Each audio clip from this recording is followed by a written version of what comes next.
purpose of this groundbreaking evidence-based research film, which will most likely receive an Oscar nomination, is to uncover the effectiveness in controlling pain and its associated disorders. This film will help to answer the following questions. What is pain and what are its associated disorders? Can pain only be managed by medication, or is mindful meditation an effective alternative?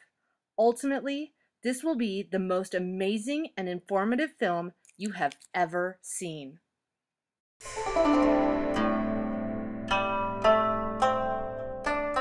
Hi, Miss Temple. I'm Nurse Bliss. What seems to bring you to the hospital today? I have a terrible pain in my stomach. It can't seem to stop.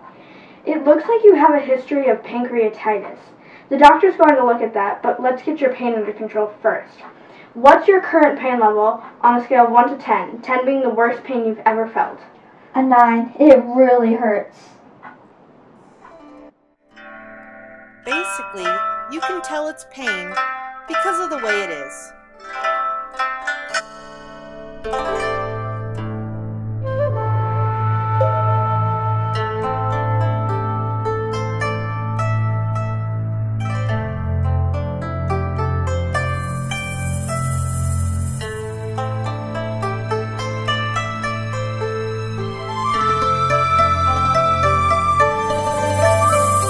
Do you have any other symptoms? Since I've been in so much pain, I've just been feeling very depressed, stressed out, and even some anxiousness. Have you tried any meds to help you be less anxious? No, I don't even know what to do. I've just been in so much pain. Well, let's get you some pain meds, and we'll talk about your options later. It's totally hard to believe that other stuff can happen when someone's in pain, but believe me, other stuff happens too. We read about it on the internet, so it must be true. A high percentage of patients with acute or chronic pain who seek treatment in a primary care setting report only physical symptoms, which can make depression or anxiety very difficult to diagnose. Physical pain and depression actually have a deep biological connection that's more than just cause and effect. The neurotransmitters that influence both pain and mood are serotonin and norepinephrine. Amazing. Depression and painful symptoms commonly occur together. Prevalence of pain in depressed patients is higher than when these conditions are individually examined. Depression in patients with pain is associated with more pain complaints and greater impairment. Indeed, current research indicates a high incidence of depression in patients suffering from pain, and that depression may have a causative effect on the development of anxiety. Reports show a significant reduction in perceived stress and depression with the use of mindfulness meditation. This strongly suggests that the mindfulness meditation intervention may have a positive contribution to make in the effort to reduce the progression of chronic pain. Now think about that for a minute. Wow. 3, go. Have you taken anything to try and alleviate the pain? I took Percocet, but it doesn't seem to be helping very much.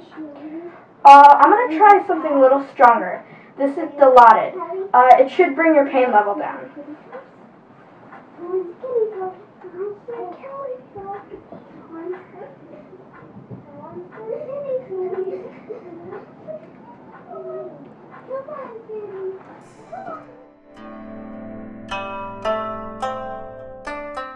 Go. What is your pain level on a scale of 1 to 10, 10 being the worst pain you've ever felt? I'm still 7 or 8. What is wrong with me? Why am I in so much pain? I'm so sick of taking medication all the time. There has to be something else.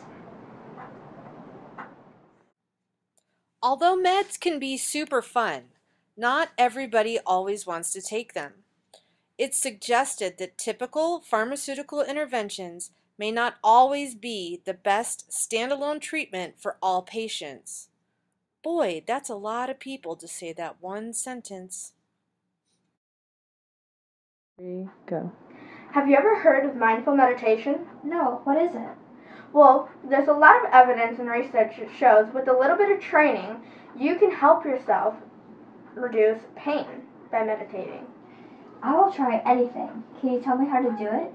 With about 20 minutes of training every day you're in here, you can be on your way to reducing pain, depression, and anxiety. Wow, some hope that can actually work. Mindfulness meditation is a Western, non-sectarian, research-based form of meditation derived from a 2,500-year-old Buddhist practice. It is a form of meditation designed to develop the skill of paying attention to our inner and outer experiences with acceptance, patience, and compassion. It is a practice of being present in the moment. Our perception of the sensory environment is shaped by our own unique past experiences, current cognitive state, and future expectations. Through mindfulness-based meditation, the effects of this subjective experience are able to be modified. This suggests that mental activity can be manipulated to allow self-regulation with the use of mindfulness meditation. Mindfulness meditation training exists in many variations. The variations teach participants to maintain focus on a dynamic and automatic stimulus while allowing thoughts or feelings to be acknowledged but not judged. Ziden and colleagues in 2011 report on their work in the control of pain using brain mechanisms to visualize how the modulation of pain occurs. Specifically, they use ANOVA and MRI techniques to visualize the brain structures affected by pain stimuli, in this case heat, both with and without the use of mindfulness meditation. They utilize a 4-day training program to educate the test subjects on the techniques involved in meditation. Results show a 57% reduction in pain unpleasantness and a 40% reduction in the intensity of the pain. These findings are substantiated by the MRI images of brain activation, subject report, and respiration rates. Gee, that's significant. There's a lot of neat stuff out there, but this is the stuff we thought was really neat. Studying meditation and its ability to reduce pain is in its infancy. However, meditation effects on depression, stress, and anxiety has been studied for millennia. Current research shows positive mood serves to reduce pain ratings in many patients. Meditation tends to have a direct positive influence on mood. In addition, significant reduction in perceived stress and depression with the use of mindful meditation. Statistical analysis reports a significant decrease in both anxiety and depression among the subjects with cancer using mindful meditation techniques. Thanks, Endo et al. That's pretty neat. Before studies such as these by Ziden and colleagues utilizing MRI technologies, research involving pain was conducted based on the subjective reports of pain by the test subjects. Now it is possible to actually visualize the areas of the brain that are being affected by the pain and how those areas react to the various interventions being tested, such as meditation. Notice in these here pictures on your fancy screen that we are seeing pain centers being directly affected by meditation. Woo-wee!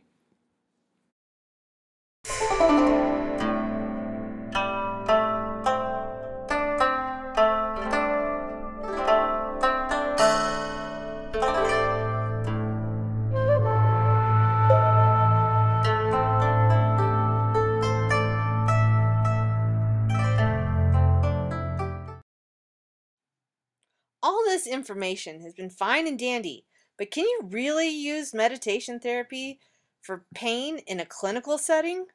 You bet your sweet bippy, and this is why. The time required to learn the MBM technique isn't that great.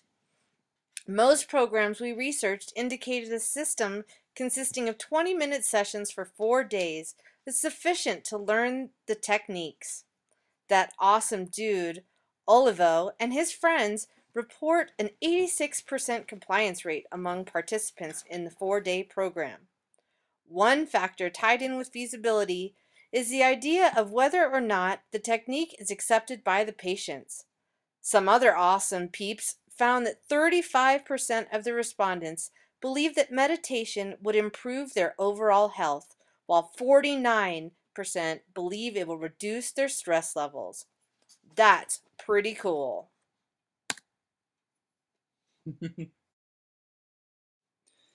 Join me now for a sunlit waltz through the enchanted forest of implications for meditation in the clinical setting. While it seems that patients are receptive to the idea of alternatives to mainstream pain interventions and are also receptive to this meditation intervention modality, there must be greater effort given to the education on the benefits of meditation for pain control. This notion is evidenced by the fact that meditation is not widely implemented or even understood in Western medicine. Ultimately, it seems that further research effort and funding is warranted for this promising complementary alternative medical intervention. As this music is playing, does anybody else crave egg rolls?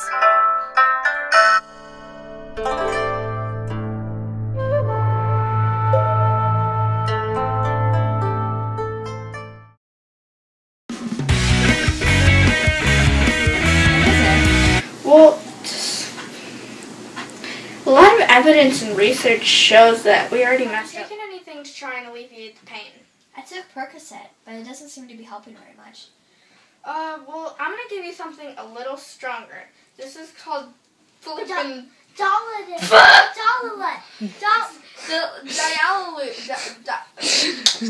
Dilaudid. Have you taken anything to try and alleviate the pain? I took Percopoke, but this It's not Percopoke. What is it? Percocet. My battery's about to die. We gotta do On your this. phone? Yes. Wait, what is it? Percocet. Do you have any other symptoms? Since I've been in pain all the time, I already messed up. 10 being the worst pain you've ever felt. It's still 7 or 8. What is wrong with me? Why am I in so much pain? Mama. Oh. There has to be something else. What is that?